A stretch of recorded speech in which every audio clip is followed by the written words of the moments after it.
Sebelum kita memulai acara hari ini, izinkan saya, Maria Sinta Dewi, Guru SDRA Kartini, Surabaya, selaku moderator HSPP hari Sabtu 27 Maret 2021, ingin menyapa yang terhormat para suster kepala kantor, yang terhormat Bapak Aurelius Arya Saputra, selaku Kepala Biro Personalia, yang terhormat Ibu Paula Ruliati Puji Lestari selaku Kepala Biro Umum sekaligus Ketua Tim KPKC Nasional, Bapak Ibu Kepala Bagian Personalia Wilayah, Suster, Bapak Ibu Kepala Sekolah, Bapak Ibu Wakil Kepala Sekolah, Bapak Ibu Pembantu Pelaksana, Suster, Bapak Ibu dari tim KPKC Nasional,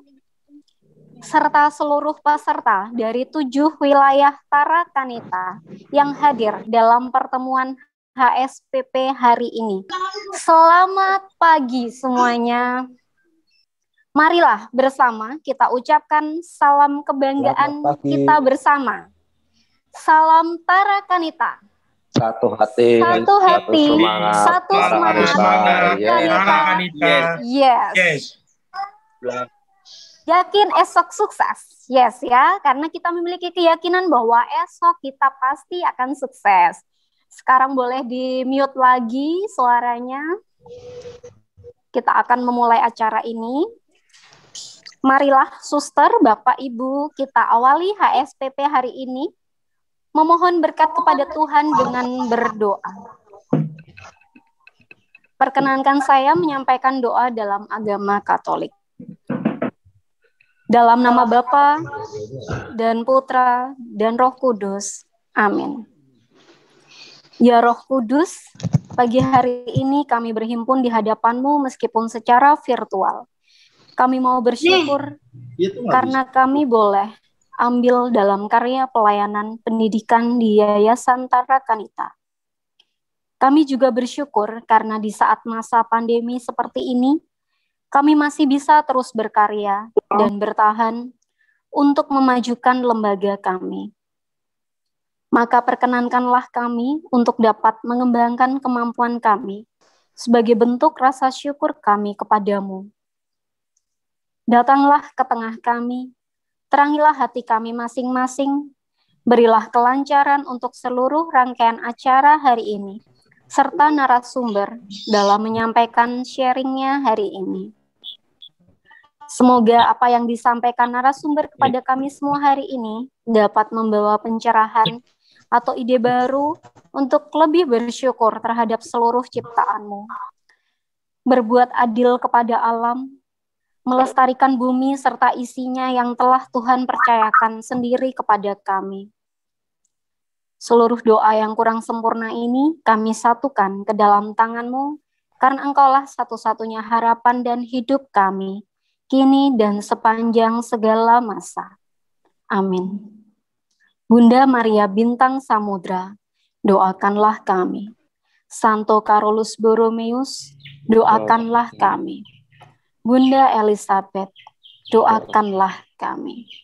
Amin. Dalam nama Bapa dan Putra dan Roh Kudus. Amin.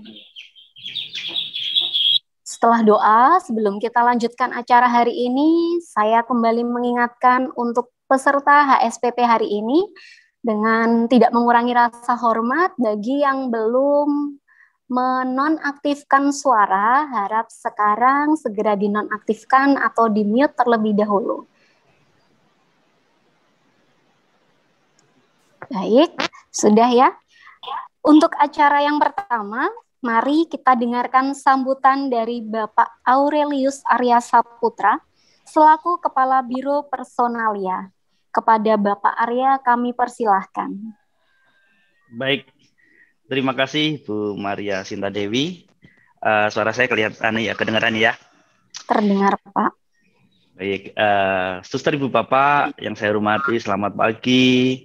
Pertama yang saya hormati para suster kepala kantor wilayah Yayasan Tarakanita, kemudian rekan-rekan tim KPKC Nasional Tarakanita, Demikian pula saya lihat hadir suster-suster pemerhati pendidikan, rekan-rekan kepala bagian SDM wilayah dan kepala bagian lainnya, Bapak Ibu kepala sekolah dan para wakil kepala sekolah sebagai pendamping, juga rekan-rekan pembantu pelaksana yang kami cintai, serta rekan-rekan staf Tarakanita.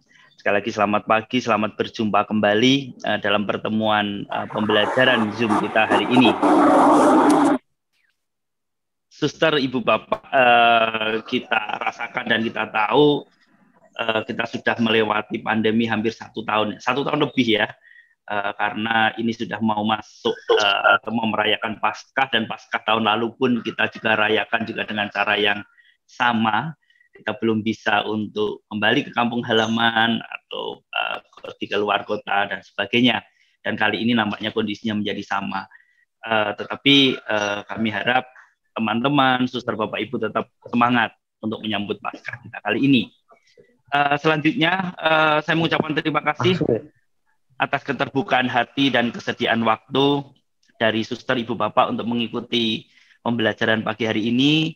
Dan harapan kami bahwa keinginan belajar ini terus harus terpatri dalam diri Bapak, Ibu, suster sampai dengan akhir hayat. Ya. Nah, hari ini cukup istimewa Bapak Ibu karena pembicara kali ini juga dari teman-teman PP lagi, ya, Pak Sugi Yanto dari KPTK Santo Carolus Surabaya. Dalam beberapa kali supervisi di KPTK Santo Carolus Surabaya, memang kita kami lihat nampak sekolah cukup bersih, hijau dan rapi begitu ya, karena salah satunya karena jasa beliau ya. Pak Yanto ini luar biasa, suster, Ibu, Bapak. Mohon maaf, ini ada suara masuk ya, saya agak feedback ya. Apakah bisa dimatikan suara-suaranya, Bapak Ibu? Mute dulu.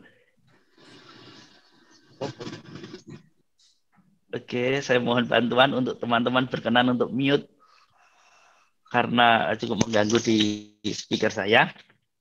Nah, Bapak Ibu, Pak Gianto yang saya kenal, Pak Yanto yang saya kenal itu luar biasa. Beliau sudah 28 tahun di Tarakanita. Saya paham beliau multitalenta, mampu mengerjakan aneka pekerjaan di sekolah. Saya juga tahu bahwa beliau menguasai pertukangan, bahkan juga perkebunan, gitu ya. Dan kami juga pernah melihat di KPTK Santo Carolus itu ada lahan sebagai sumber belajar bagi anak, ada pertanian mini, sayur, buah, tanaman hias, dan bahkan ada kolam gitu. Yang ini juga karya Pak Gianto bersama teman-teman. Nah, saya kira ini juga bisa menjadi contoh bersama gitu ya. Dan saya dengar juga karena Pak Gianto akan menjadi pembicara dalam pertemuan kali ini, beberapa romo ekopastoral juga berkeinginan untuk ikut Zoom gitu ya. Artinya siapapun dia, sosok siapapun dia punya peluang memberikan kontribusi di masyarakat, di gereja, di lingkungan, sepanjang punya keinginan dan kemudian mewujudkan keinginannya itu. Nah, hari ini Pak Gianto akan memberikan materi berkenaan dengan apa yang sudah dituliskan di dalam pertemuan kali ini, bagaimana memanfaatkan lahan yang sempit. Harapan kami teman-teman PP itu bisa mempraktekkan sungguh. Pertama di lingkungan Anda sendiri. Rumah teman-teman PP Tarakanita adalah rumah yang bisa menjadi sumber inspirasi bagi orang lain. Kalau melihat rumah kediaman Bapak Ibu itu orang akan tahu, oh ini pasti PP Tarakanita. Kenapa? Karena lahannya terolah dengan baik gitu ya, produktif untuk rumahnya gitu ya. Tidak rumahnya boleh sederhana, tetapi isinya tidak. Isinya penuh makna. Itu yang kami harapkan. Jadi hari ini bisa inspirasi. Terus selanjutnya bisa menular di sekolah ya. Sekolah kita punya banyak lahan di sekolah kita. Mohon dimanfaatkan. Jadikan hari-hari Anda bekerja di Tarakanita hari-hari yang penuh makna, dan ketika Bapak Ibu purna dari Tarakanita meninggalkan legacy, meninggalkan kenangan yang baik bagi sekolah. Oh, dulu Pak Maskur ini terkenal begini di sekolah, luar biasa dalam mengelola SD Carolus Surabaya gitu ya. Kemudian Mas Supri gitu ya di SD Tarakanita juga demikian gitu, Mas Eko dan seterusnya. Jadi ketika meninggalkan Tarakanita nanti, ketika kita purna tugas, sekolah kita menjadi lebih baik karena kehadiran kita. Ini harapan kami. Semoga hari ini proses berjalan lancar, tidak ada kendala sinyal, kendala internet dan seterusnya. Dan saya mengucapkan terima kasih sungguh untuk kesediaan teman-teman dari kantor wilayah Surabaya, KPTK Santo Karolus Surabaya, juga Ibu Maria Sinta Dewi, teman-teman KPKJ Nasional yang sudah menyelenggarakan acara ini, dan spesial mengucapkan provisiat, penghargaan yang luar biasa dan terima kasih untuk Pak Sugianto dari KPTK Santo Karolus Surabaya yang hari ini berkenan untuk menyediakan diri membantu rekan-rekan lain belajar. Terima kasih Ibu Bu Sinta Dewi, saya kembalikan lagi, semoga proses berjalan dengan lancar dan semoga Tuhan memberkati karya kita. Terima kasih. Baik. Terima kasih Pak Arya, sungguh sangat menguatkan kami dan memberikan semangat bagi kami semua ya. Untuk itu sebelumnya saya ingin membacakan CV dari Pak Sugianto selaku narasumber kita hari ini. Beliau bernama Sugianto, lahir di Gunung Kidul 14 Juni 1969. Beliau pengalaman bekerjanya mulai dari tahun 1 Juli 1993 sampai saat ini, yaitu bekerja di unit KBTK Santo Karolus sebagai karyawan pembantu pelaksana. Tahun 2018, beliau sudah mendapatkan penghargaan pengabdian purna waktu 25 tahun. Luar biasa pengabdiannya di Yayasan Tarakanita ya, sudah cukup lama. Lalu untuk pengalaman organisasi tidak diragukan lagi karena mulai tahun 2012 beliau sudah banyak terlibat dalam organisasi baik di lingkungan rumah maupun gereja atau paroki dan di wilayahnya Bapak sendiri.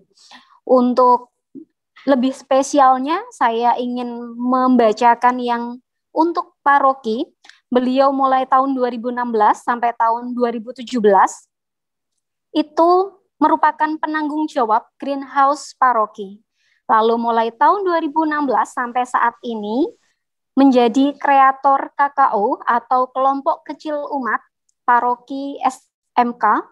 Lalu berikutnya mulai tahun 2016, sampai saat ini juga beliau sudah menjadi anggota paguyuban Tunggak Semi Paroki atau Cinta Lingkungan Gereja. Mulai tahun 2015 sampai 2017, beliau menjadi sekretaris 2 PU atau Pemandu Umat Paroki SMK. Tahun 2020 sampai sekarang, beliau telah menjadi koordinator ekopastoral Paroki SMK. Maka tidak salah lagi ketika narasumber hari ini adalah Pak Sugianto, karena ternyata pengalamannya di bidang penghijauan dan juga pelestarian lingkungan saya kira sangat bisa diacungi jempol ya. Untuk workshop, beliau sudah mengikuti pelatihan pembuatan pupuk probiotik dari Dinas Pertanian Malang di Paroki Sakramen Maha Kudus 13 Maret 2021. Untuk acara berikutnya, kita mau membuka dengan kutipan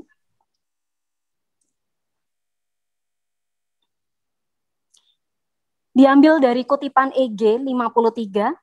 Dengan kesabaran dan susah payah, kami terus bekerja dengan keinginan besar untuk maju. Ya, maju. Masalah umum yang dihadapi masyarakat kota adalah penyediaan lahan untuk pertanian maupun pemukiman, sehingga kebutuhan akan lahan untuk paru-paru kota semakin sulit. Hampir semua rumah maupun kantor-kantor di perkotaan kekurangan lahan penghijauan. Bahkan hampir-hampir tidak ada karena sudah dimaksimalkan untuk kepentingan bisnis. Tetapi benarkah tidak ada lahan untuk penghijauan? Mari kita tengok diri kita masing-masing, lihat lingkungan kerja kita masing-masing. Apakah benar-benar sudah tidak ada lahan untuk penghijauan? Unit karya KBTK Santo Karolus Surabaya adalah salah satu unit karya di Kompleks Santo Karolus Jemur Andayani yang paling kecil luasnya dibanding unit karya lainnya. Lahan kosong yang minim. Hampir tidak mungkin untuk melakukan penghijauan dengan tanaman produktif. Tetapi ternyata bukan tidak mungkin. Berkat ide-ide kreatif, lahan sempit bukan kendala untuk menghijaukan lingkungan. Bagaimana mewujudkan mimpi ini? Sudah sangat pas kalau HSPP pada kesempatan ini kita mengangkat tema pemanfaatan lahan sempit menjadi produktif di masa pandemi. Mari kita dengarkan langsung dari narasumber kita, yakni Bapak Sugianto, karyawan pembantu pelaksana dari unit karya KBTK Santo Carolus Surabaya.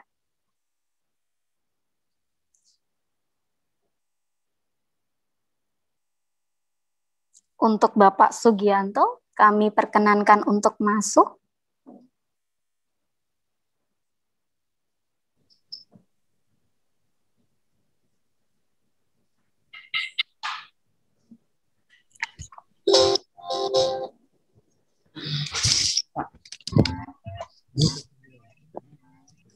Maaf sebentar ya, tunggu sebentar, mohon maaf ada kendala teknis sedikit.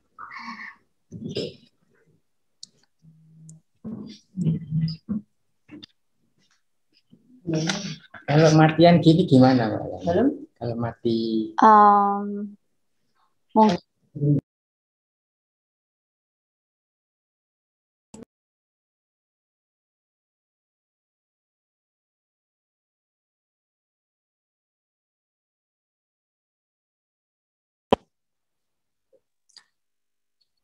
baik, sebentar ya Bapak Ibu, Suster, mohon maaf sekali lagi masih ada sedikit kendala untuk tayangannya.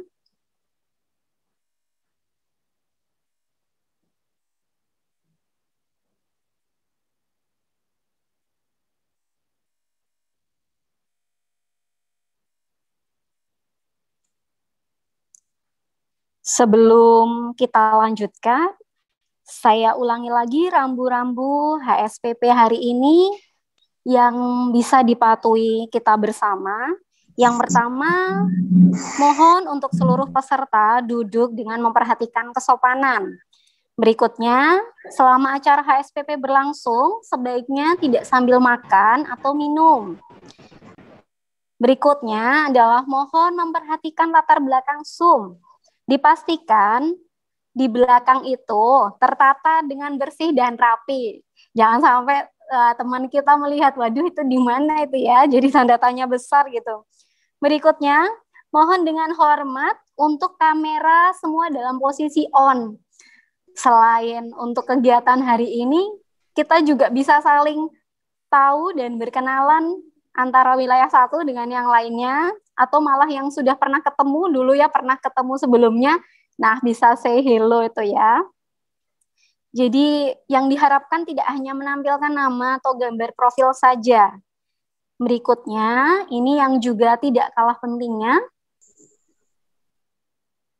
Baik, Pak Yanto, luar biasa loh kalau saya lihat di salah satu sosial media yang dimiliki Pak Yanto, Bapak sudah memiliki banyak ide dan kreativitas dalam pengelolaan lingkungan agar menjadi hijau dan segar ya. Boleh nih ya Pak, hari ini kita mau ngobrol terkait pengalaman Bapak tersebut agar menjadi inspirasi bagi kita semua. Boleh ya Pak sharing banyak hal hari ini? Boleh Bu. Oh ya. Dengan senang hati saya akan bercerita dan juga akan menyampaikan apa yang sudah saya lakukan di HBTK Santo Carolus. Baik, Bapak sebelumnya sebenarnya bagaimana awal mula munculnya ide untuk memanfaatkan lahan sempit di lingkungan KBTK Santo Carolus menjadi hijau dan produktif? Bisa diceritakan Pak sedikit? Awal mula saya menciptakan lahan sempit yang produktif ini memang berawal dari masa pandemi ya. Masa pandemi tidak hanya membuat kita berpikir bagaimana mencari solusi tentang kesehatan, tetapi juga karena saya menjadi pembantu pelaksana, itu kesulitan karena siswa tidak ada, saya harus bekerja apa? Maka saya terus berpikir, ternyata di lahan di TK itu yang hanya sederhana seperti kita lihat di papan ya, kita lihat itu semuanya paving. Akhirnya saya punya kreatif untuk paving ini, saya buat lahan menjadi lahan untuk saya tanami tanaman-tanaman lunak. Begitu Bu Sinta. Iya Pak, baik. Idenya ternyata luar biasa karena tercipta pada saat sekolah di masa pandemi ya. Untuk itu bisa diceritakan Pak, kalau kita lihat di gambar tersebut di slide, ternyata ketika lahan sempit pun bisa dibuat sesubur itu. Bisa diceritakan itu tanaman apa dan mulainya dari kapan sehingga menghasilkan yang seperti itu Pak. Baik Bu Sinta. Ini tanaman kebanggaan saya ya. Ini tanaman dari Cina ini. Namanya Li Kuan Yu sama pucuk merah. Saya dulu berpikir ini tidak mungkin ditanam di atas pagar ya. Ternyata setelah saya coba hasilnya luar biasa. Bisa subur ya, kelihatan subur di TK jadi adem. Jadi saya merasa senang dengan memberikan kesegaran di sekolah kami. Mungkin suatu saat pernah ada orang lewat itu minta, Pak, saya minta bibitnya. Akhirnya saya suruh motong, boleh dipotong, ini nanti disetek aja ditancap bisa hidup. Lalu dengan suasana yang masih pandemi ya, kami merindukan kehadiran anak-anak. Sekolah-sekolah biasanya anak-anak itu rame, biasanya anak-anak itu bermain di situ. Kami bisa menyapa, kami bisa bercanda, kami bisa memberikan salam, memberikan kedamaian untuk anak-anak di dunia anak-anak. Sekarang jadi sepi, makanya saya mempunyai ide-ide itu muncul supaya menghilangkan kesepian tidak ada anak-anak gitu Bu. Oh iya, paham nih Pak, berarti. Jadi awalnya memang kalau dulu ketika sebelum pandemi, kira-kira rasanya banyak sekali yang bisa menghibur ya, memberikan banyak kontribusi dari anak-anak yang masuk itu, misalnya membersihkan mereka, membersihkan halaman setelah dipakai dan lain sebagainya, bisa bertanam dengan mereka. Lalu munculnya ide saat masa pandemi itu sebagai salah satunya juga menghibur, lompatan baru ya Pak ya, sehingga Bapak juga sampai saat ini masih bisa berkarya, bahkan luar biasa karyanya ya. Boleh minta next slide? Ya, baik. Boleh diceritakan Pak sedikit inspirasi saat pandemi itu apa saja ya? Tadi saya dengar salah satunya adalah soal bagaimana cara menanam di atas paving yang rasanya tidak mungkin, itu malah menjadi mungkin. Lalu mungkin ada yang lain yang bisa diceritakan. Baik Bu, saya akan ceritakan. Menanam di atas paving itu rasanya memang tidak mungkin ya, karena ketebalan tanah, itu dari paving itu ketebalan tanah hanya sekitar 20 cm. Itu hanya 20 cm. Maka dari paving-paving kosong itu saya manfaatkan untuk menanam tanaman yang lunak. Contohnya seperti kangkung, sawi, ternyata timun itu juga bisa. Tetapi untuk cabai itu kurang bisa bagus. Karena terlalu ketebalan tanah terlalu sempit, terlalu kecil, terlalu pendek ya. Tetapi sangat membanggakan saya dengan ada tanaman, ada lokasi yang sempit, yang sangat sempit di TK Karolus itu, saya bisa mencari pekerjaan di situ dan hasilnya bisa dinikmati. Iya Pak.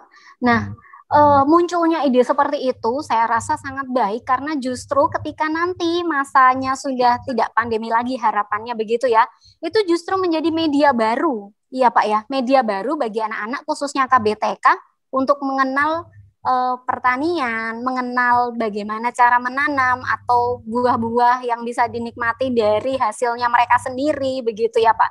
Nah, memang luar biasa. Kalau boleh saya tahu Pak, tanaman apa sebenarnya yang pertama kali Bapak coba untuk ditanam di atas paving itu yang pertama kali? Baik Bu, ya. Pertama kali saya menanam sawi dan kangkung. Itu saya bertanam di situ. Ada kangkung itu bisa dipanen lebih dari 1 kali. Jadi kalau biasanya orang-orang itu dicabut, ini di lahan kami itu dipotong. Jadi setelah dipotong itu bisa dipanen kembali. Ini sudah bisa dinikmati teman-teman. Jadi sangat senang sekali dengan menanam tanaman yang itu pun dengan cepat hasilnya.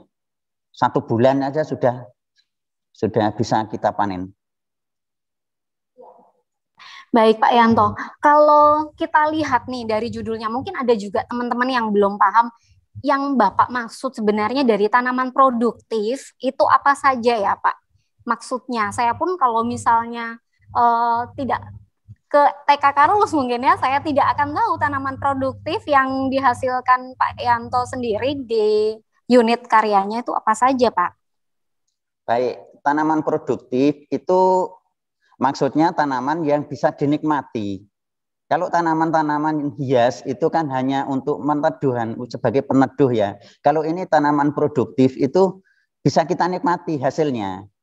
Kalau cabai ya bisa kita ambil buahnya, kalau timun ya bisa kita ambil buahnya. Lalu kalau sawi kita bisa menikmati dengan hasil kebun sawi itu ataupun kangkung.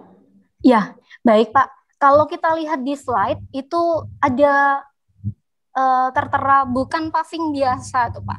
Maksudnya untuk bisa merekayasa lahan paving seperti itu menjadi istilahnya kebun ya, kebun baru begitu ya Pak. Bisa lebih dijelaskan kepada kami bagaimana sih cara merekayasanya sehingga benar-benar bisa dipakai untuk menanam, salah satunya tadi seperti disebutkan sawi. Baik Bu, ya. Itu memang dari paving bekas itu saya penyekat, lalu tanah itu kami tidak beli tanah, tetapi hasil dari olahan pupuk kompos kami sendiri. Kami sudah 7 tahun mengelola kompos, mengelola sampah-sampah itu menjadi pupuk. Itu sudah 7 tahun. Mungkin 7 tahun juga sudah tidak pernah membeli pupuk. Yang dulu anggarannya itu loh sampai 200-300 ribu per bulan. Baik, ini hal yang menarik lagi nih ya, 7 tahun tidak membeli pupuk. Tapi saya mau sabar dulu. Saya masih banyak banget apa yang ingin saya gali dari Bapak tentang lahan pertanian yang di atas paving itu. Namun untuk pupuk saya mau gali lagi nanti Pak lebihnya. Nah, untuk yang di atas paving tadi, kira-kira mulai dari Bapak memberikan sekatnya menggunakan paving, lalu kalau boleh tahu diberi tanah yang dari pupuknya sendiri itu sebanyak apa, lalu bagaimana prosedurnya, lebih rincinya bagaimana Pak? Baik sekali ya. Memang karena ketebalan tanah itu hanya 20 cm, ini tidak ada campuran apa-apa ya, hanya pupuk dari pupuk kompos itu. Pupuk dari kompos itu saja, kami tidak mempergunakan bahan-bahan kimia karena ini kami namakan tanaman organik. Tanaman organik murni, tidak memakai pupuk bahan kimia, contohnya urea atau NPK itu tidak, kami tidak menggunakan itu.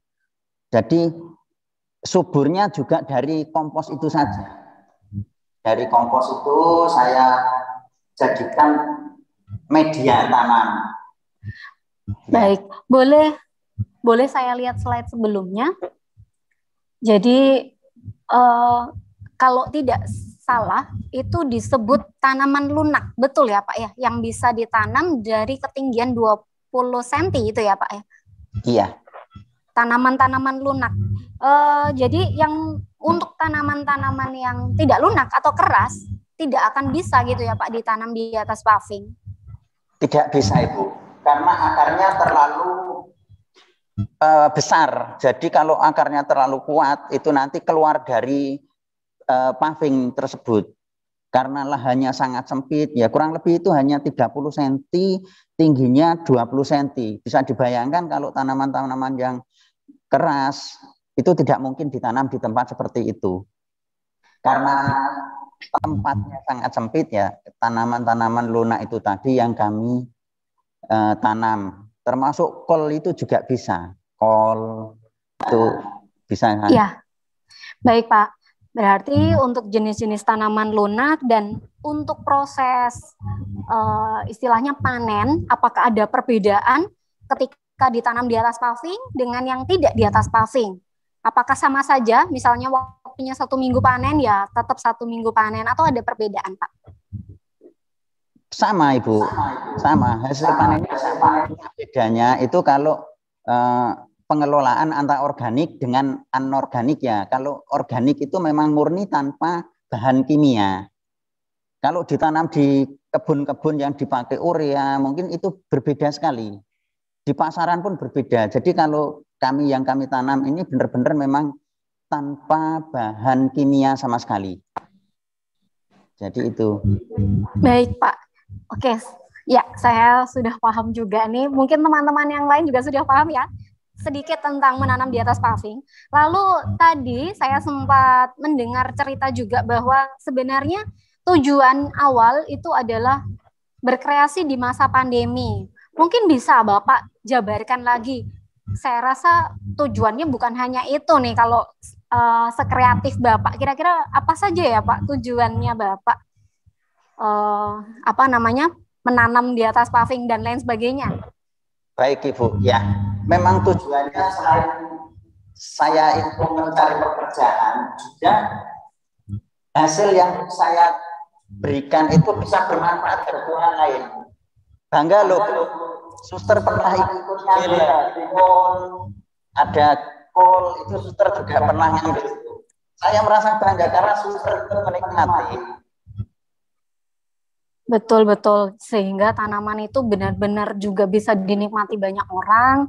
Saya rasa juga anak-anak ketika nanti masuk atau mereka kangen sedikit lewat sekolahnya, wah ternyata sekolahku masih, dan bahkan mungkin lebih subur lagi gitu ya ketika saya tidak masuk, dan ada keinginan dari anak-anak, aduh kepingin deh masuk sekolah lagi, kayaknya bakalan gitu ya Pak ya.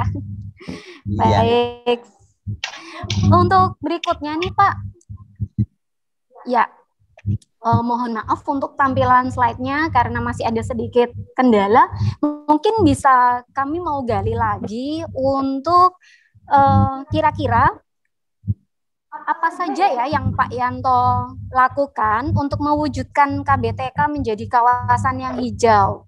Misalnya selain tanaman yang di atas paving, mungkin apa jenis-jenis tanaman apa saja yang sudah pernah dilakukan Pak? Baik Bu, selain tanaman di atas paving memang penghijauan sekolah kami yang di kelas itu non AC ya. Di sekolah KBTK itu kan tidak ada AC-nya. Jadi kami berusaha untuk menanam tanaman-tanaman supaya subur di lingkungan sekolah. Jadi mengurangi hawa panas.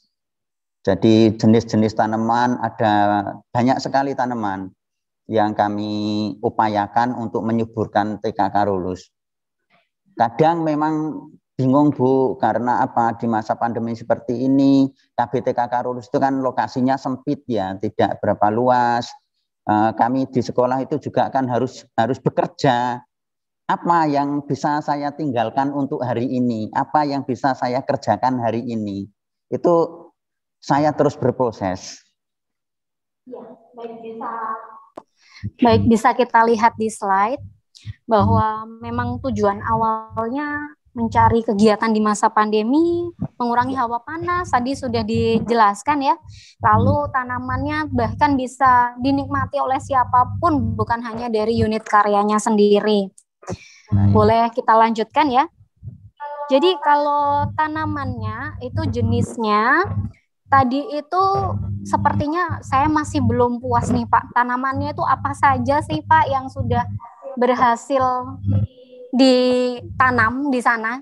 Seperti di slide mungkin bisa dijelaskan sedikit Pak. Tanaman buah-buah tanaman hias di dinding, menanam di atas paving ya. Tanaman buah di pot itu kami banyak macam di KBTK itu. Itu seperti kita lihat. Ini ada jambu air, ada mangga. Di situ ada juga sirikoyo ya. Kalau orang Gunung Kidul bilang itu sirikoyo.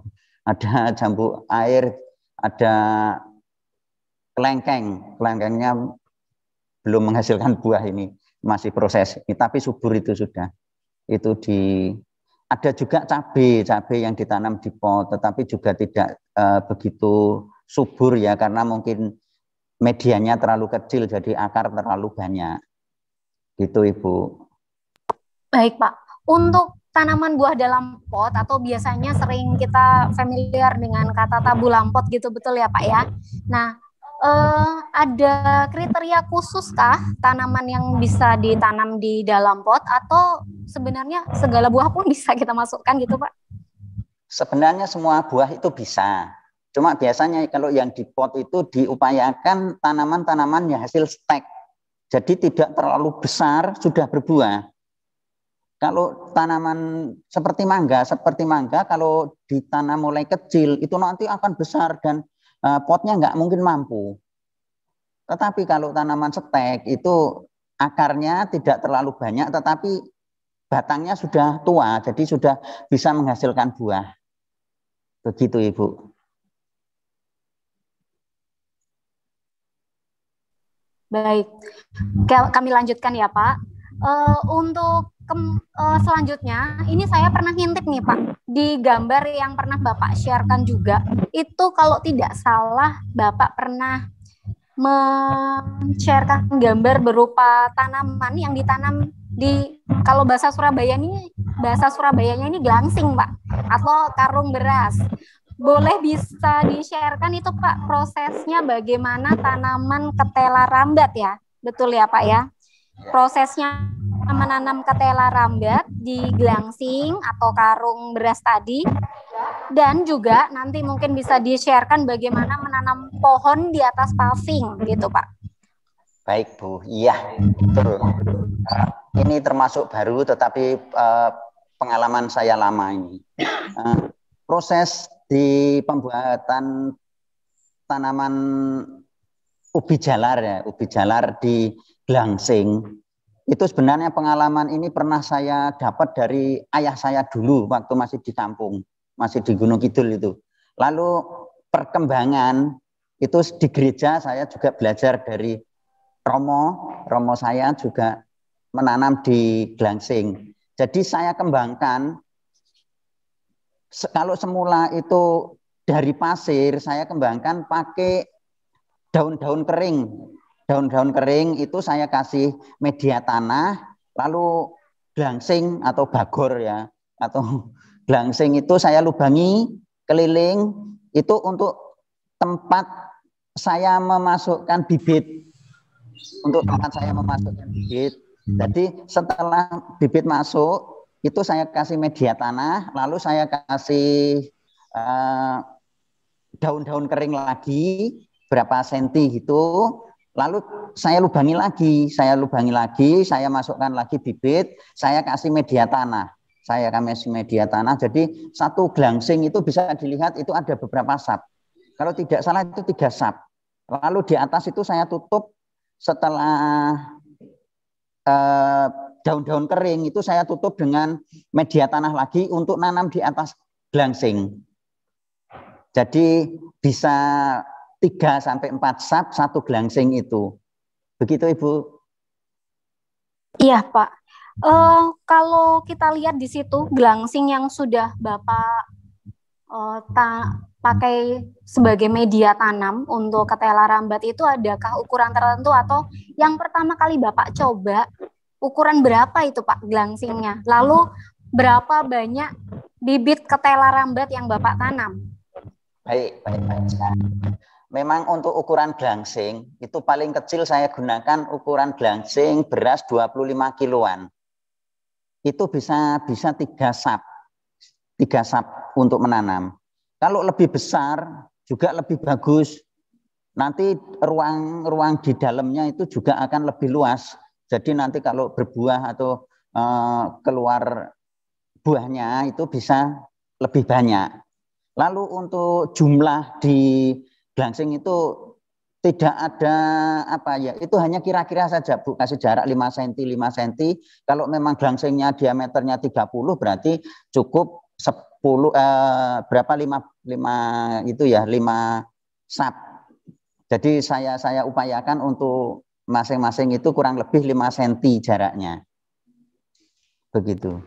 Iya, menarik sekali nih Pak. Nah, bahkan ada sesuatu yang menggelitik saya juga nih, ketika itu ditanam di masa pandemi dan menghasilkan, sudah pasti ada yang menikmati nih Pak. Nah, coba diceritakan sempat kemana aja sih hasil ketela rambat yang udah Bapak tanam itu? Rasanya kok saya mungkin jauh ya Pak rumahnya, nggak sempat mampir ke saya juga ya Pak ya. Padahal rasanya wah luar biasa, itu hasilnya pasti enak dan besar-besar ya Pak. Baik, untuk hasil biasanya ya kami memang kalau untuk ketela rambat ini ya kita nikmati bersama lah, minimal ya kita rame-rame, kita mungkin digodok atau digoreng atau bisa dimasak dengan lain. Kita cukup senang dengan rame-rame, nanti kita masak bareng-bareng. Ya. Oh, tapi tidak sempat ada yang sampai dijual ya Pak, memang untuk produksi dinikmati sendiri ya? Untuk ini belum, untuk ini tidak, karena saya proses ini baru menanam buah. Mudah-mudahan ke depan saya akan lebih banyak memproduksi lagi. Sama teman-teman nanti akan beberapa glangsing lagi bisa sampai dijual, beberapa bisa sampai dijual. Nah, baik, itu rasanya juga ide baru loh di masa pandemi, ketika kita tidak punya lahan, rasanya juga teman-teman PP yang di rumah yang saatnya shifting juga bisa praktek di rumah masing-masing, bahkan karena lebih banyaknya waktu di rumah mungkin ya, itu bisa dijadikan lahan baru untuk jualan gitu ya Pak ya, karena memang tidak sulit dan cepat. Kira-kira untuk proses menanamnya butuh waktu sampai panen, itu kira-kira butuh waktu berapa lama Pak? Sebenarnya 3 bulan sudah bisa panen Bu, cuma kalau 3 bulan itu secara panennya masih kurang matang ya, masih kurang tua. Alangkah baiknya kalau lebih dari 3 bulan lah, 4 bulan, tapi itu sudah sangat enak kita nikmati. Iya Pak, lalu kira-kira ini Pak, untuk beberapa ketela rambat bibitnya yang sudah pernah Bapak coba tanam di situ, pernah nggak Bapak menanam sebanyak apa gitu? Maksud saya sebesar apa pengalaman Bapak, maksudnya berapa kilo ya? Seberat berapa kilo pengalaman Bapak menanam itu? Hasilnya sejauh ini pernah ditimbang? Belum pernah, kalau ditimbang belum pernah, hanya kira-kira saja. Kalau 1 glangsing itu bisa sampai 3-4 kilo. Oh, 3-4 kilo. Itu tergantung juga bibit yang kita tanam. Semakin banyak bibit yang kita masukkan di dalam glangsing, itu bukan semakin banyak timbangannya. Karena di dalam kan semakin sempit rongganya, itu nanti hasilnya akan kecil-kecil. Tetapi kalau semakin sedikit bibitnya, mungkin buahnya itu akan lebih besar, timbangannya justru akan lebih berat.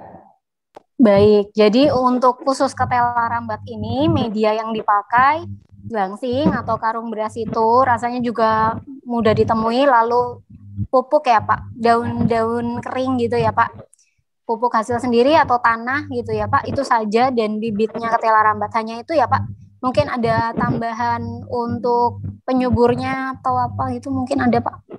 Selama ini tidak ada, karena yang saya pakai itu kompos itu sudah pupuk yang sangat bagus. Kompos itu kalau dari pasir atau tanah biasa mungkin perlu ditambah pupuk lebih bagusnya lagi, ditambahi pupuk ekoenzim itu. Iya. Baik. Tadi saya sempat terkesima nih sebelum ke ketela rambat, karena saking penasarannya saya sampai saya larinya jauh ke ketela rambat. Padahal ternyata ada beberapa tanaman hias di KB unit TK Santo Karolus, mungkin bisa ditampilkan ya. Tanaman-tanaman hias mulai dari gantung, tanaman yang digantung maupun yang di dinding ya Pak. Cukup banyak juga. Boleh nih Bapak ceritakan sedikit soal hasil-hasilnya itu Pak? Ya, ini hanya tanaman hias ya, sebagai supaya mengurangi hawa panas itu tadi ya. Ini tanaman suplir. Suplir ini cukup lama ini saya kembangkan. Mungkin ini sejak zaman kepala sekolah saya Pak ya, Bu Erna, mungkin sudah berapa tahun sekarang sampai sekarang. Ini sangat mudah. Cuma ini tanaman ini jenisnya tidak bisa di tempat panas. Dia di tempat teduh, tidak terlalu tertutup. Kalau di ruangan juga tidak bisa. Di ruangan juga tidak bisa. Ini tempatnya teduh. Maka di lokasi ini, di dekat kolam, di dekat itu, di ruangan tengah itu cukup subur. Padahal itu tidak kami pupuk dengan apa-apa, Ibu. Hanya saya kasih tanah, saya gitu aja, disiram gitu aja.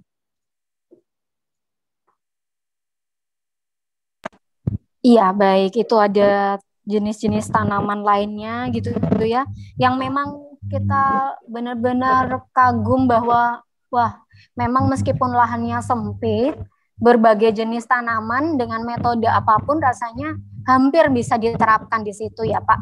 Lalu untuk selanjutnya mungkin saya bisa minta tunjukkan slide-nya. Tadi sempat dijelaskan mengenai menanam dalam gelangsing dan juga di atas paving.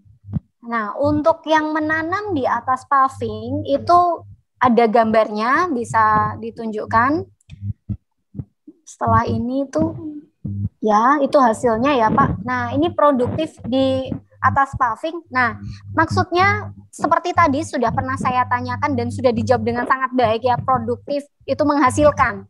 Beberapa tanaman yang menghasilkan. Nah, bisa Bapak lebih jelaskan pengalaman Bapak yang sudah berhasil ditanam di atas paving itu apa saja, dan mungkin kalau ada tingkat kesukaran, mana yang paling mudah, mana yang paling sulit, mungkin bisa dijelaskan ke kita semua ini Pak.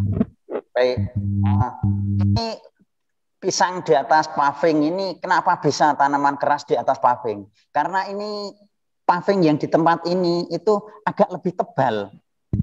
Agak lebih tebal tanahnya, ada beberapa tumpuk paving yang saya buat sekat tanah itu, pisang bisa di situ. Tetapi ini mudah roboh karena akarnya tidak sampai ke dalam tanah. Ini mudah roboh, maka biasanya teman-teman kalau sudah buah ini diikat sama sebelahnya, karena sebelahnya ada tiang listrik, itu diikat dengan tiang listrik. Lalu itu ada juga tanaman-tanaman, di situ ada cabai, ada apa itu yang biasa dipakai minum ini, tempat anak-anak belajar ya, tempat anak-anak belajar ini menanam sawi. Sebelum ditanami pisang, ini ditanami sawi ini dulu. Ini untuk belajar anak-anak. Iya. Oh gitu, baik. Berarti di sini sebenarnya Pak Yanto tuh mulai menggeluti ya, istilahnya belajar untuk menanam di atas paving itu tidak sebentar ya. Prosesnya cukup lama, mulai dari sebelum pandemi, lalu semakin diperdalam lagi saat masa pandemi ya Pak. Bahkan kita tahu ketika mungkin tidak ada siswa di situ, Bapak lebih fokusnya kepada penanaman itu tadi, sehingga menghasilkan tanaman seperti pisang. Dan rasanya saya tadi sempat tertarik dengan cerita Bapak, ketika tidak kuat, lalu Bapak punya ide untuk mengikat di sebelahnya itu bagaimana Pak? Bisa diceritakan? Atau sempat condong dulu nih pohonnya? Ya memang pohonnya itu sudah condong, maka diupayakan sama teman-teman, ayo kita ikat, akhirnya diikat sama tiang listrik itu. Tapi pada akhirnya juga patah juga karena mungkin batangnya kurang kuat juga ya, Iya. Namun bisa dikatakan berhasil ya Pak, sehingga tanaman pisang itu juga bisa ditanam di atas paving ya Pak. Atau itu percobaan pertama dan tidak dilakukan lagi karena riskan gitu, atau bagaimana Pak? Masih berjalan sampai saat ini? Berhasilnya juga berhasil. Cuma Saya belajar dari situ ya, ternyata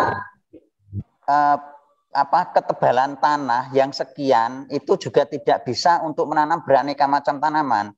Karena di situ di tempat lahan yang sempit itu semua penuh dengan akar. Penuh dengan akar. Jadi kalau ditanami tanaman lain juga tidak akan menghasilkan buah.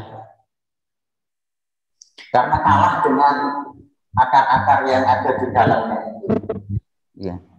Oh iya, baik. Kalau ini cabai ya, bukan sawi ya. Sawi itu. Lalu ada lagi apa Pak?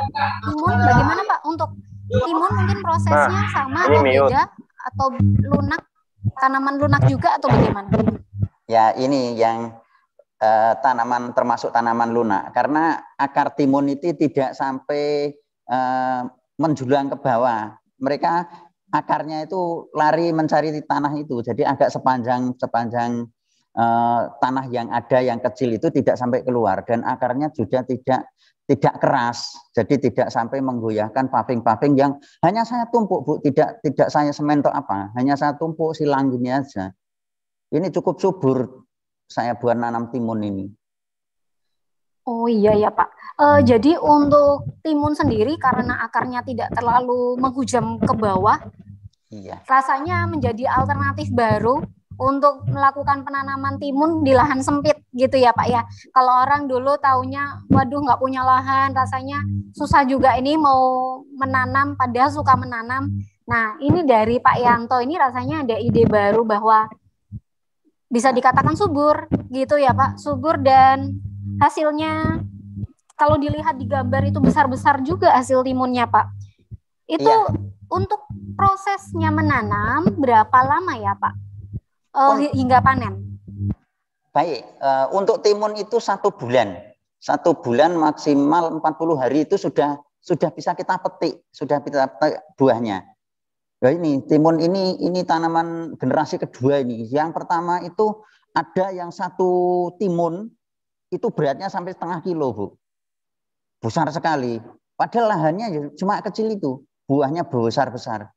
Ini timun yang saya tanam ini modelnya ini timun itu timun lalap. Jadi itu dimakan mentah seperti ini aja manis rasanya ini. Lalu bawah timun itu kan ada sawinya ya. Jadi manfaatkan lahan itu di bawah timun itu ada sawinya, bisa kita nikmati dulu. Mungkin kalau yang suka masak mie itu tinggal ngambil sawi.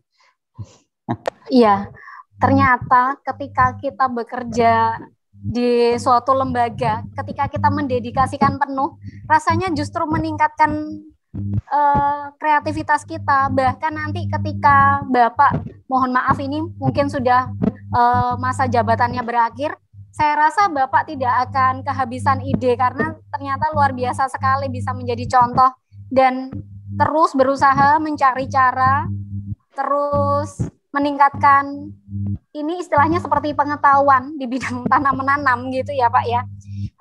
Tadi sempat juga ada saya dengar kol gitu Pak. Kalau kol apakah sejenis timun atau ada kesukarannya? Sama. Untuk kol itu ya kita tanam aja di bawah. Kalau kol itu tidak sampai tinggi, posisinya tidak sampai tinggi.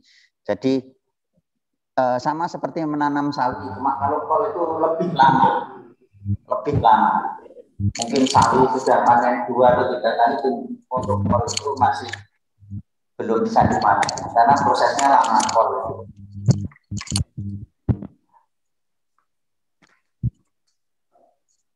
Ini kol ini belum panen ya, belum kami panen. Sudah besar-besar daunnya tapi belum bisa dipanen. Kapan hari itu sudah dipanen sama suster, sebagian sudah dipanen untuk dimasak. Kalau melihat hasilnya seperti itu, rasanya Bapak bakalan diburu penjual sayur nih Pak. Ibu-ibu kompleks, waduh tanamannya Pak Yanto bagus-bagus nih di sekolah, bakal diburu gitu. Pernah nggak Pak kira-kira tiba-tiba ada, kan di situ kalau tidak salah kompleks, ada rumah-rumah juga, melihat lalu Pak mau dong atau beli gitu, ada nggak Pak? Pernah nggak? Tentu ada, karena saya juga biasanya hasil-hasil tanaman saya itu mesti saya foto lalu saya upload di Facebook saya. Dan itu banyak yang ingin beli, banyak itu. Nanti saya ceritakan banyak Baik, Pak. Untuk teman-teman peserta HSPP hari ini, kalau mau bertanya silahkan, pertanyaan sudah mulai dibuka di kolom chat. Nanti kami akan sedikit, mungkin kami akan pilih pertanyaan yang terbaik yang bisa dijawab ya Pak. Untuk berikutnya, saya mau membahas lagi soal tadi sempat menyampaikan bahwa 7 tahun, bahkan 7 tahun tidak membeli pupuk. Begitu teraturnya sehingga hasil pupuk bisa dipakai menanam, lalu menghasilkan pupuk lagi bisa dipakai menanam, itu kan sangat teratur ya Pak prosesnya. Bisa diceritakan Pak proses bagaimana kok sampai 7 tahun tidak pernah membeli pupuk? Baik sekali itu. HSPP itu kami sudah melakukan pembuatan pupuk komposter.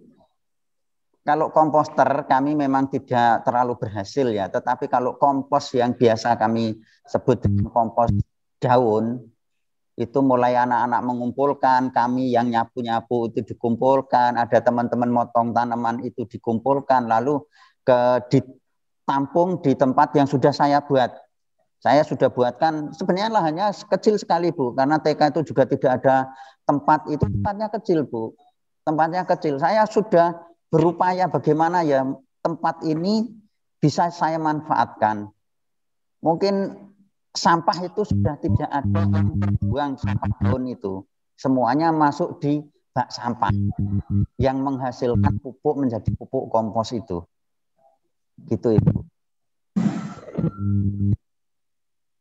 Iya Pak Yanto, baik. Pak Yanto sebagai PP yang bekerja di unit karya KBTK Santo Karolus, saya rasa teman-teman sependapat juga dengan saya bahwa apa yang diaplikasikan Pak Yanto, misalnya membuat media tanam, atau tadi saya sempat mendengar soal pestisida organik, itu sebenarnya pernah kita bahas di materi HSPP sebelumnya, betul ya Pak ya? Berarti ternyata memang kegiatan kita HSPP ini bukan sia-sia. Ternyata justru semakin meningkatkan pengetahuan, keterampilan para PP terutama untuk berkarya. Yang pasti untuk semakin mengembangkan keterampilannya, mendedikasikan dirinya penuh di lembaga kita tercinta Yayasan Tarakanita. Provisiat untuk Pak Yanto sejauh ini ya. Pertanyaan saya lanjutkan. Nah Pak Yanto, kalau tadi saya lihat dari CV-nya Pak Yanto, kurikulum vitae, itu Pak Yanto aktif juga di pastoral ya. Pastoral gereja. Mungkin Pak Yanto bisa ceritakan gerakan-gerakan Pak Yanto ini di mana saja sih? Kok kayaknya banyak, sudah menerapkan di banyak tempat gitu Pak? Ya, mulai dari lingkungan ya. Ini tanaman ini maaf saya OT ya, saya tidak hanya di dekatnya jemuran. Ini di depan rumah saya, itu lahannya kecil sekali, tidak ada 1 meter ya, tidak ada 1 meter. Itu saya tanami anggur. Akhirnya bisa kami nikmati. Bahkan tetangga-tetangga itu ngambil buahnya. Ya silakan, itu bermanfaat untuk tetangga-tetangga. Senang sekali tetangga itu. Itu ada 2 pohon anggur yang saya tanam di situ. Ada 2 model, satu warna hijau, satu warna merah. Lalu itu kan tanaman-tanaman organik di kebun depan rumah saya itu yang saya kelola dengan warga lingkungan Santo Petrus 1 itu. Di masa ketahanan pangan ini melalui Romo Paroki mencanangkan bagaimana menciptakan suatu produk yang bisa dinikmati bersama. Bisa dijual, bisa untuk menopang ekonomi. Karena di masa pandemi ya pasti kita akui lah kesulitan ekonomi itu terasa sekali. Itu di depan ada kolam itu saya pelihara nila, ada pare ya, ada itu kami melibatkan anak-anak UMK. Di kota ini kan tidak mungkin anak-anak itu tahu tanaman kalau tidak kita libatkan, kita terjunkan di kebun, mau becek-becek, mau kotor-kotor. Sebenarnya ceritanya banyak itu anak-anak UMK yang saya ikutkan di situ. kebetulan juga saya di lingkungan itu ditunjuk jadi humas, mengumpulkan masyarakat, baik lingkungan sekitar, RT, RW maupun anak-anak Katolik di lingkungan. Iya, baik Pak Yanto. Jadi kira-kira menghidupkan lahan tidurnya sudah berapa lama nih Pak? Terus dibangunkan sama Pak Yanto nih? Ini sudah lama sekali. Saya punya cerita itu, saya pernah menanam di media polybag itu tahun 2013 ya. Tahun 2013 itu saya bergerak dengan warga RT. Tetapi waktu itu hanya berjalan kurang lebih 1 tahun. 1 tahun setelah panen itu bibit-bibit itu diminta. Lalu lahan itu kosong. Lahan itu kosong. Itu tanah milik seorang pribadi, tapi posisinya di depan rumah saya. Akhirnya saya berusaha melobi mereka, saya tembusi mereka, bolehkah saya manfaatkan untuk saya tanami. Ternyata yang punya tanah itu mengizinkan. Orang yang punya tanah itu mengizinkan, silahkan Pak Yanto dirawat asal tidak dipakai membuang sampah. Baik Pak, nanti saya kelola. Akhirnya saya mengumpulkan beberapa teman-teman, kami kelola tempat itu untuk bermanfaat untuk orang banyak. Bahkan saya tanam terong itu hasilnya berpuluh-puluh kilo. Itu kalau saya posting di grup atau di Facebook, yang ngantri pesen banyak Bu. Sungguh tidak bisa melayani mereka. Padahal saya jual tanaman organik itu jauh lebih mahal dari warung-warung. Karena saya buka Google ya, googling di tanaman organik Surabaya itu harganya sekian. Paling saya potong 1.000 atau 2.000. Mereka berani memberi mahal karena benar-benar tidak memakai pupuk apapun. Pupuknya hanya tanah sama paling saya kasih itu kohi. Saya pakai kohi itu saja cukup. Ya. Waduh, ini kalau saya yang guru, pengalaman saya masih seperti ini, kayaknya saya yang berguru ke Bapak nih ya nanti ya. Supaya nanti ketika saya tua, saya juga kepingin punya lahan-lahan di sekitar saya seger-seger, hijau-hijau. Bahkan kayaknya Bapak ini cocok sekali dijuluki spesial lahan sempit nih. Kalau tadi bisa kita lihat soalnya ya, di yang Bapak sampaikan itu bahkan di depan rumahnya Bapak bisa ditanami anggur, padahal katanya rumahnya juga tidak luas lahannya. Medianya apa ya Pak untuk menanam anggur? Iya, medianya tanah saya kasih kohi itu luasnya ya memang tidak sampai 1 meter yaitu. Pokoknya saya bisa menancapkan batang anggur di situ. Akhirnya menjalar, saya pakai tutup gang. Jadi gang itu hanya saya kasih tali-tali itu untuk mengikatkan pohon anggur itu. Lalu ya lumayan tetap banyak buahnya anggur itu. Baik Pak Yanto. Rasa penasaran saya ini masih ada loh Pak Yanto, jangan bosen ya. Saya ingin menggali lagi ketika Bapak rasanya dari tadi itu ya kita bahas soal menanam, soal penghijauan, pelestarian lingkungan. Padahal job deskripsi Bapak sendiri atau UTW Bapak sendiri itu rasanya bukan spesial di situ ya Pak ya. Nah kalau boleh tahu nih Pak pembagian waktunya Pak Yanto sehingga bisa mengerjakan menanam lalu membersihkan daerahnya Pak Yanto sendiri di unit KBTK Santo Karol itu bagaimana Pak?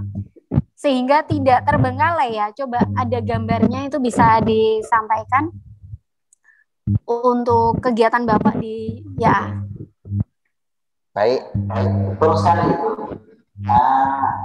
Kegiatan rutinitas seperti bersih-bersih seperti itu tetap saya lakukan.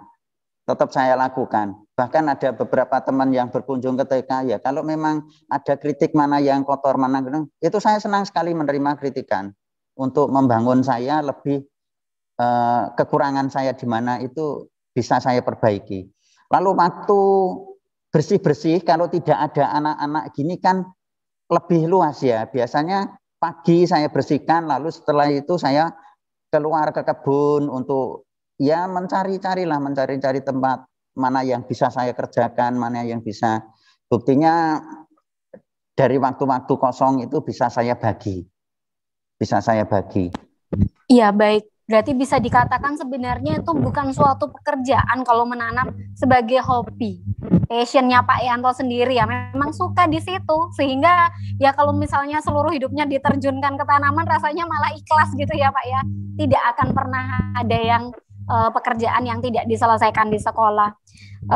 Begitu Pak. Lalu untuk selanjutnya rasanya sudah mulai banyak pertanyaan, namun sebelumnya nih supaya rangkaiannya menjadi utuh, saya mau bertanya tentang rangkaian perjalanannya Bapak. Rasanya bagi kita sendiri yang masih awam gitu ya Pak, kok belum apa-apa sudah merasa sulit gitu ya Pak. Jadi apakah Bapak pernah menemukan kendala? Mohon maaf, suara saya tadi masih mute ya. Saya ulangi. Nah, Bapak, untuk sharingnya hari ini sangat luar biasa. Sudah banyak pertanyaan yang muncul. Namun, sebelum saya maju ke pertanyaan, saya ingin sekaligus menanyakan perjalanan hidupnya Bapak sampai saat ini. Saya rasa ketika Bapak mencoba, tadi pernah dikatakan, menanam pisang seperti ini, menanam kol seperti ini, pasti banyak rangkaian proses mengalami kegagalan, bangun lagi, berhasil lagi, mungkin menghidupkan lahan tidur, kok nggak bangun-bangun sih lahannya ini, gitu ya Pak, sampai ternyata justru benar-benar produktif. Bisa diceritakan Pak, secara singkat, proses kegagalan sampai keberhasilan mungkin Pak. Baik Bu, tentu kita itu sebagai pekerja itu tidak mungkin semuanya itu mulus. Pasti ada kendala, ada masalah, ada kegagalan, ada seperti proses itu juga kendalanya banyak sekali ya. Saya pernah menanam, saya dapat kiriman bibit dari Ponorogo itu berapa bak. Itu yang hidup tidak ada 50% Bu. Stres. Sebagai petani atau penanggung jawab tanaman itu stres, waduh. Tetapi bagaimana? Akhirnya saya belajar dari situ. Oh ini matinya karena ini, matinya karena ini. Saya belajar dari situ. Akhirnya saya menemukan, oh ini tidak bisa di tempat ini tidak bisa. Akhirnya saya pilah-pilah. Kalau seperti tanaman cabai itu kalau terlalu kecil medianya, tanahnya terlalu keras, itu tidak bisa. Cabai itu tidak bisa dengan tanah yang sangat keras. Tidak bisa juga tanah yang terlalu lembek. Makanya kalau nanam di polybag, sering dikocori air, justru akan mati. Tetapi harus seimbang. Jadi tidak terlalu becek ya, tidak terlalu jemek gitu. Itu bisa. Ini pengalaman saya nanam anggur di gereja, panennya luar biasa itu. Ini yang pesan juga banyak. Ini begitu saya posting, Pak Yanto 1 kilo, saya 1 kilo, akhirnya luar biasa. Iya Pak. Wah, luar biasa ya Pak ya. Jadi memang ternyata pernah gagal, lalu berusaha bangkit lagi. Dan rasanya tidak salah bahwa kutipan yang saya ambil dari Bunda Elizabeth itu cukup menjiwai Bapak dalam berkarya ya. Bahwa ketika kita bisa sabar dan dengan penuh kesabaran dan susah payah, Bapak terus bekerja sampai akhirnya seperti ini, benar-benar menciptakan sesuatu yang berhasil dan bisa menjadi contoh bagi kita semua. Baik Pak, untuk berikutnya saya mau bertanya untuk yang terakhir, itu apa yang menjadi harapan Pak Yanto terhadap program KPKC yang digalakkan di lingkungan Sekolah Tarakanita? Lalu apa yang sudah baik dari karya Bapak itu dan apa yang perlu ditingkatkan lagi dalam menerapkan program KPKC di lingkungan kita ini Pak? Baik, harapan saya memang sederhana harapan saya. Kalau kita ini masing-masing PP di seluruh Yayasan Tarakanita di 7 wilayah ini mempunyai satu unggulan saja dari masing-masing orang. Ya mungkin kalau saya menanam, kalau saya banyak sekali ide-ide, banyak sekali mau ngambil di YouTube, mau di itu, tapi sampaikan atau wujudkan. Satu orang satu saja sudah sangat menghidupi Tarakanita, Bu. Tarakanita akan luar biasa. Dan lahan sempit seperti TK itu ya sebagian kecil saja. Mungkin ada lahan-lahan yang luas ya mungkin di unit-unit karya yang lain itu lahannya luas. Manfaatkanlah itu. Apalagi kalau sampah-sampah di unit-unit karya yang lain itu sangat banyak. Manfaatkanlah itu. Seperti contoh yang saya sampaikan tadi itu benar-benar nyata. Tempat sampah di KBTK itu. Saya buat kotak tidak ada 2 meter persegi, Bu. Itu sangat hasilnya sangat banyak itu, sudah 7 tahun tidak membeli sampah. Maka marilah kita berpikir positif untuk diri kita. Nanti kalau di rumah saya akan buat seperti ini. Nah, di rumah saya buat seperti ini akan saya bawa ke sekolah. Di sekolah akan saya sama dengan saya usaha di sekolah. Seperti melihat kebersihan saja, kalau di sekolah bersih, kenapa di rumah saya tidak bersih? Lalu memang pesan harapan saya seperti itu. Jadi mari kita ciptakan satu orang satu saja lah, tidak usah banyak-banyak. Satu orang satu saja menjadi ikon atau menjadi tinggalan kita kalau kita pensiun. Menjadi tinggalan, oh itu tinggalannya Pak Yanto, itu tinggalannya si A, itu tinggalannya si B. Mungkin sangat dan dikenang. Oh itu loh, dulu pohon itu yang nanam Pak Yanto atau almarhum Pak Yanto gitu. Mungkin itu, Bu. Baik Pak, jadi kalau bisa saya simpulkan konsisten gitu ya Pak, tekun dari satu hal yang kecil, hal yang sederhana sampai saat ini ya Pak. Untuk itu selanjutnya, nah teman-teman peserta HSPP, suster, Bapak Ibu sekalian, ternyata sangat keren sekali ya pengalaman Pak Yanto ini. Rasanya sangat menarik untuk bisa menirukan hal-hal yang pernah dilakukan oleh Pak Yanto untuk lingkungan di sekitar kita, terutama unit karya atau rumah-rumah yang memiliki lahan sempit. Oleh karena itu, saya membuka sesi tanya jawab yang pertama. Tadi sudah sempat muncul beberapa pertanyaan, saya bacakan satu persatu. Pertanyaan dari Pak Haryanto, SMP Stella Dus 1 Jogja. Nah, Bapak ini tertarik dengan pembuatan kompos tanpa bahan kimia. Mungkin Pak Yanto bisa memperjelas cara pembuatannya karena berhubungan dengan media pokok menanam di atas paving. Baik. Mari Pak Yanto. Baik, terima kasih. Luar biasa ya, Pak Haryanto dari SMP Stella Dus 1. 7 tahun sudah kami di KBTK Karolus itu mengumpulkan sampah tanpa diberi bahan apapun. Jadi biasanya kami hanya disiram kalau nanti kurang basah. Biasanya kalau cepat busuk. Kalau sampah itu kalau basah cepat busuk dan tidak usah dikasih apa-apa. Memang prosesnya lama. Dari pembusukan sampah yang ada itu prosesnya tidak lama. Ada yang bilang 1 bulan jadi. Itu mungkin ada bahan kimia yang dimasukkan untuk menghancurkan daun-daun kering itu. Tetapi kalau itu betul-betul daun yang dimasukkan murni, nanti juga ini kita tidak efek samping. Baik Pak, rasanya memang yang paling penting adalah kita sudah mengurangi atau bahkan sebisa mungkin tidak lagi memakai bahan-bahan kimia ya Pak, yang akan merusak tubuh kita. Terima kasih untuk jawabannya dari Pak Yanto. Berikutnya pertanyaan dari Pak Yusuf Basio dari Tangerang. Pak Yusuf bertanya, Pak, mohon saran tanaman yang produktif untuk lahan yang cuacanya panas seperti perkotaan. Berbeda di Surabaya yang cuacanya sejuk. Rasanya di Surabaya cuacanya sejuk ini cukup bingung juga saya, Pak. Silakan dijawab pertanyaan dari Pak Yusuf. Terima kasih Pak Yusuf. Kalau Surabaya sejuk itu dilihat dari Malang mungkin ya. Betul.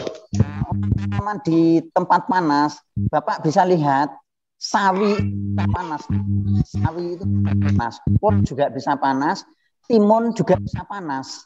Jadi kalau punya lahan kecil manfaatkan untuk menanam sawi, timun atau kangkung. Kangkung itu bisa tahan panas. Justru kalau di tempat yang tidak ada sinar matahari tidak bisa. Itu. Baik Pak Yanto, untuk pengalaman yang sudah Pak Yanto lakukan, sawi, kangkung, timun, itu bisa kita praktekkan langsung dan keberhasilannya bisa dikatakan 99% ya Pak, karena sudah dicoba. Nanti untuk selanjutnya mungkin Pak Yusuf tadi ya, bisa mencoba untuk tanaman lain. Jadi trial and error, seperti Pak Yanto tadi mencoba-coba. Untuk pertanyaan berikutnya, ada pertanyaan dari Pak Kuswantoro dari Kanwil Jogja. Mohon saran untuk Pak Sugianto. Menanam tanaman di atas paving, medianya perlu diganti atau tidak? Nah, kalau misalnya perlu diganti, itu berapa bulan sekali? Terima kasih, salam dari Kanwil Jogja, salam juga. Dari Gunung Kidul. Ya, yang sudah saya lakukan di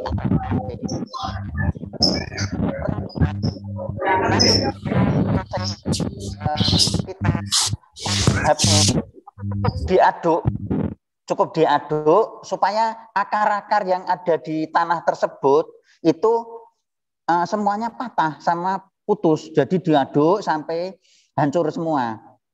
Nah, itu nanti baru ditanami lagi. Kalau ilmuwan yang menemukan itu biasanya biarkan 7 hari dulu baru ditanemin. Kalau saya enggak. Kalau saya biasanya saya aduk, saya siramin. Kalau perlu ditambahi dengan pupuk, ya kita tambah pupuk. Biasanya kalau sudah kita tanam itu berkurang tanahnya. Lalu kita tambahi lagi pupuk, lalu dicampur. Dicampur karena medianya sangat kecil atau tipis, mudah sekali untuk dicampur, Bu. Ya, mudah sekali dicampur. Jadi tidak perlu diganti atau ganti baru itu enggak perlu. Begitu. Baik, rasanya sudah jawaban yang sangat jelas ya untuk Pak Kuswantoro. Berikutnya masih ada pertanyaan lagi Pak, karena rasanya tertarik juga dengan penjelasan Pak Yanto hari ini ya. Dari Pak Adamasin TK Bengkulu. Nah, sesama TK nih Pak. Mau bertanya kepada Pak Yanto di lahan TK Bengkulu itu dominan pasir. Jadi mau ditanami apotik hidup tapi tidak pernah subur. Jadi sempat ya karena dominan pasir ditanami apotik hidup tidak pernah subur. Mungkin Pak Yanto bisa memberikan solusi, Pak. Baik sekali. Nah, untuk tanah yang pasir itu tadi kita campur dengan pupuk kompos tadi. Pupuk kompos yang tanpa campuran bahan apapun. Jadi benar-benar dari daun-daun yang hancur jadi pupuk itu dicampur dengan pasir sangat bagus. Karena apa? Tanahnya bukan tanah liat. Kalau tanah liat nanti kalau terlalu keras, akar-akar lunak tidak bisa akan nembus itu. Tapi kalau pasir nanti dicampur dengan kompos hasil olahan dari daun-daun itu akan lebih bagus. Akan lebih bagus hasilnya. Dicoba dulu Pak. Coba nanti kompos hasil sendiri itu dicampur dengan pasir yang ada. Coba. Kalau boleh tahu nih Pak, supaya semakin jelas kira-kira komposisinya berapa, yang pasir berapa, untuk komposnya berapa. Mungkin Bapak yang dari TK Bengkulu, Pak siapa tadi? Boleh naik sedikit tulisannya. Pak Adam, ya mungkin pernah mencoba juga, namun bisa jadi komposisinya juga berpengaruh Pak. Baik, langkah baiknya memang campurannya satu-satu. Jadi nanti satu ember pasir, satu ember kompos. Itu bisa seimbang. Diaduk, dicampur jadi satu. Itu bagus. Nah, coba nanti dipakai nanam sawi. Kalau tidak berhasil, hubungi saya.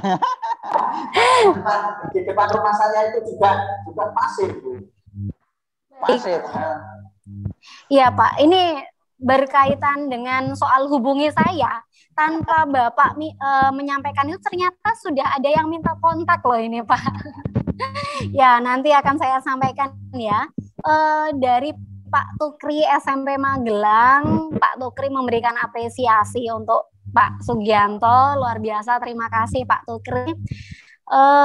Dari Bapak Agustinus Pudianta SD GS, lalu Bu Christine TK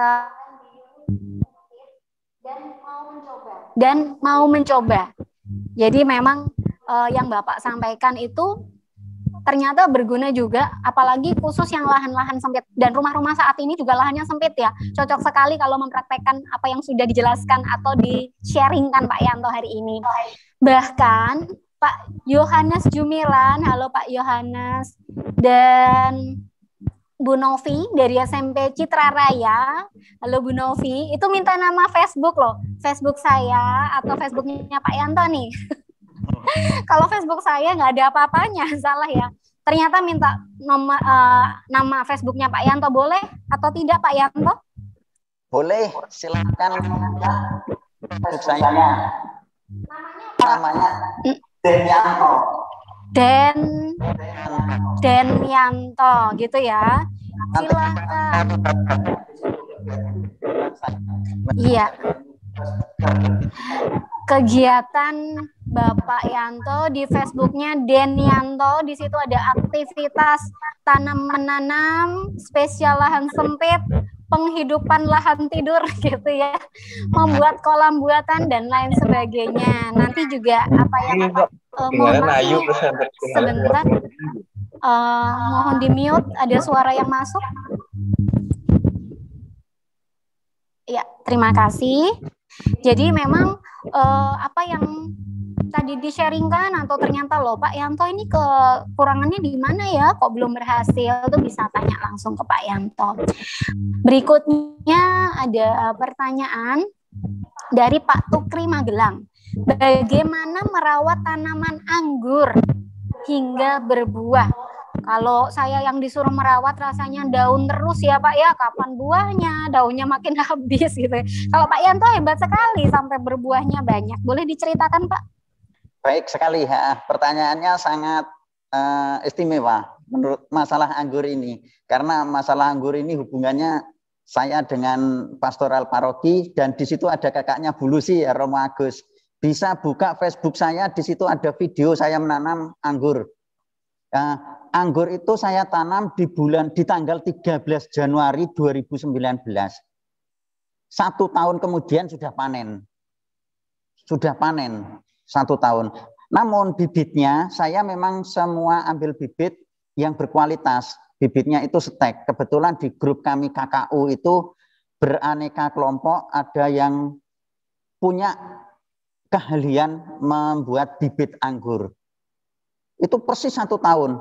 Ulang tahun itu biasanya di Facebook kan diingatkan ya, kenangan Anda 1 tahun lalu. Itu panen Bu, panen anggur pertama. Itu saya nanam dengan Romo Agus. Kenangan saya sama Romo Agus istimewa sekali. Nanti silahkan buka di Facebook saya, itu saya video, saya foto-foto saya di situ ada. Dan jangan lupa di gereja itu gang masuk, di situ paving. Saya gali, saya ambil 4 paving, saya gali, bibit anggur saya masukkan, saya kasih pupuk, saya tutup pavingnya. Tidak pakai pupuk apa-apa, hanya pupuk itu tadi, kohi itu tadi, kotoran hewan itu tadi. Hanya itu. Tidak memakai urea, tidak memakai apa-apa, itu hasilnya cukup lumayan. Nah ini ada pencanangan lagi sama Romo. Pak Yanto yang pertama sudah berhasil, ini tanam sampai ujung sana pintu masuk. Kemarin saya nanam 60 polybag bibit anggur di gereja. Itu di atas paving semua itu. Baik Pak, jadi memang keterampilan Bapak ini diterapkan di unit kerja, di rumah, dimanapun ya Pak, sampai berhasil seperti itu. Waduh, saya jadi ingin makan anggur hasilnya Pak Yanto ini sekarang ya.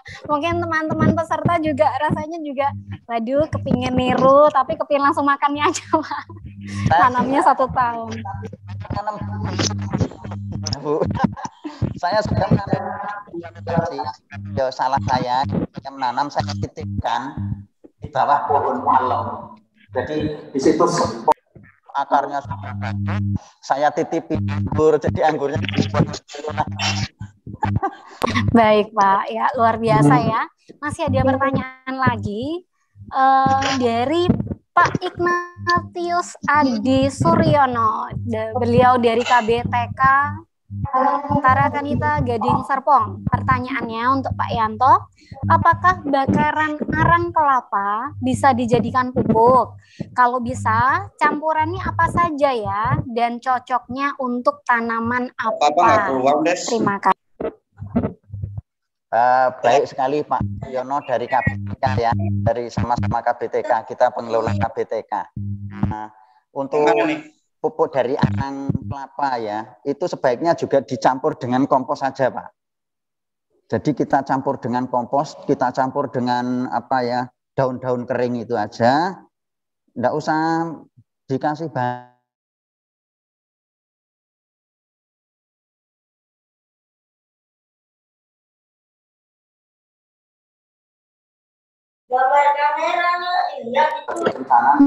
Maaf Pak Yanto sebentar. Mohon maaf saya potong. Suaranya Pak Yanto belum masuk. Mungkin bisa di-on-kan sebentar. Tadi mungkin oh iya, baik. Baik, mohon bentar. Kita ulangi tadi yang ya. Baik, sudah bisa Pak Yanto? Ya. Baik, mohon maaf ya. koneksi. Oh ya, sudah jelas. Tadi terganggu. Iya baik, ya. Bisa di. Baik Pak Suyono dari KBTK, kita pengelola KBTK ya. Semoga KBTK semakin subur dan menyenangkan anak-anak. Untuk campuran pupuk untuk bakaran kelapa itu sebaiknya memang dicampur dengan kompos saja Pak. Dengan kompos saja, tidak usah dicampur bahan-bahan kimia lain. Dengan kompos saja. Nanti kalau sudah busuk, sudah menjadi benar-benar hancur seperti berupa tanah, itu sangat bagus nanti untuk pupuk tanaman apa saja.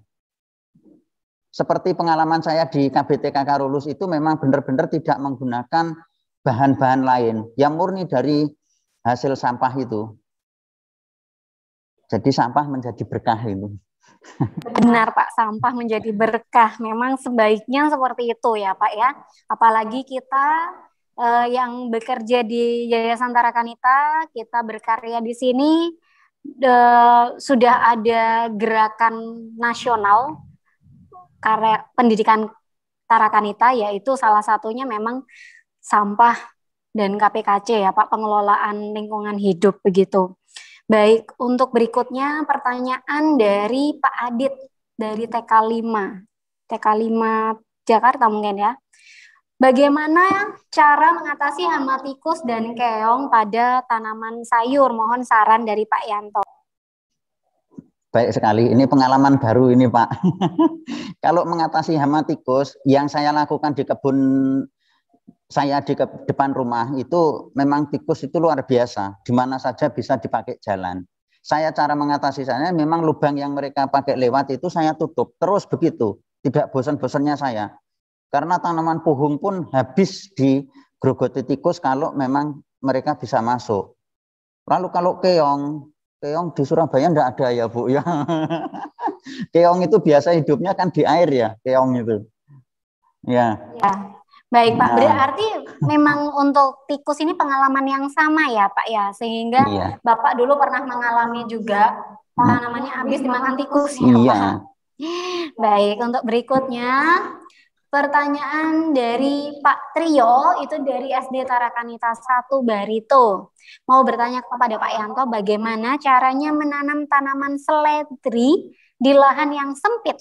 Terima kasih. Ya, bagus sekali Pak. Ini dari dari Barito ya, SD Barito. Saya buka profilnya bagus itu.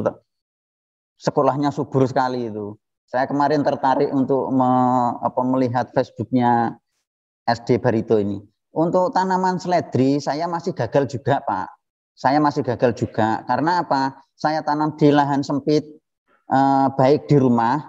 Kalau di sekolah saya belum nyoba ya. Saya sudah nyoba di rumah seledri itu. Tetapi selalu mati. Masih saya belajar apa yang dibutuhkan dengan seledri ini supaya hidup. Mari kita gali sama-sama, kita belajar. Saya coba buka YouTube ya. Kelemahannya seledri seperti ini ya kembali lagi Bu, saya juga tidak 100% percaya dengan YouTube. Saya berapa kali nyoba YouTube tidak sesuai dengan di lapangan. Ya mohon maaf ya, mungkin semua mencari pekerjaan dari YouTube itu. Maka saya masih mempelajari seledri ini. Saya masih belajar. masih belajar. 2 kali saya nanam seledri mati di polybag. Di polybag mati, lalu saya tanam di tanah. Di tanah juga mati.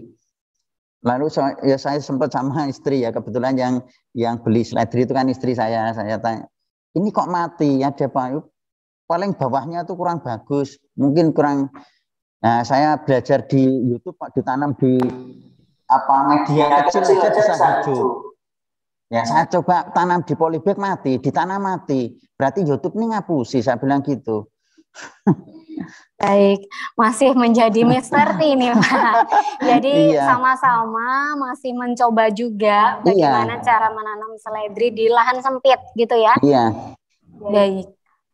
Untuk berikutnya pertanyaan dari Pak Sugiono dari SD Tarakanita Solo Baru Sukoharjo. Pertanyaan untuk Bapak adalah, untuk lahan yang banyak akar, untuk menghilangkannya sudah berkali-kali saya hilangkan tapi tumbuh terus karena lahan kami banyak saya tanami pohon palem. Nah, begitu dari Pak Sugiono. Pertanyaannya adalah bagaimana cara menghilangkan akar yang menjalar kemana-mana tanpa mematikan pohon palem. Nah, ini saya tadi sudah ceritakan, saya titipkan pohon anggur di bawah pohon palem, ternyata tidak bisa keluar buahnya ya. Karena pohon palem ini akarnya benar-benar merusak struktur tanah di sekitarnya. Tidak bisa, Bu. Jadi kalau tidak dimatikan palemnya itu, untuk ditanami apapun pasti akan kalah. Saya sudah mencoba di TK Karolus itu, yaitu tadi pohon anggur saya titipkan di sebelahnya pohon palem. Dia hidup tidak subur, mati juga tidak mau. Jadi tidak keluar buahnya. Itu benar Pak, benar di bawah pohon palem benar-benar tidak bisa kita tanami tanaman lain. Jadi memang harus mengambil salah satu. Mau menghidupkan palemnya atau mau kita buat lahan yang produktif. Itu. Baik, jadi untuk yang pohon palem itu memang harus memilih salah satu ya Pak ya. Terima kasih untuk jawabannya. Berikutnya pertanyaan, saya rasa 2 pertanyaan lagi cukup ya karena waktunya sudah mendekati akhir. Dari Pak Antonius Teguh, PP Kanwil Bengkulu.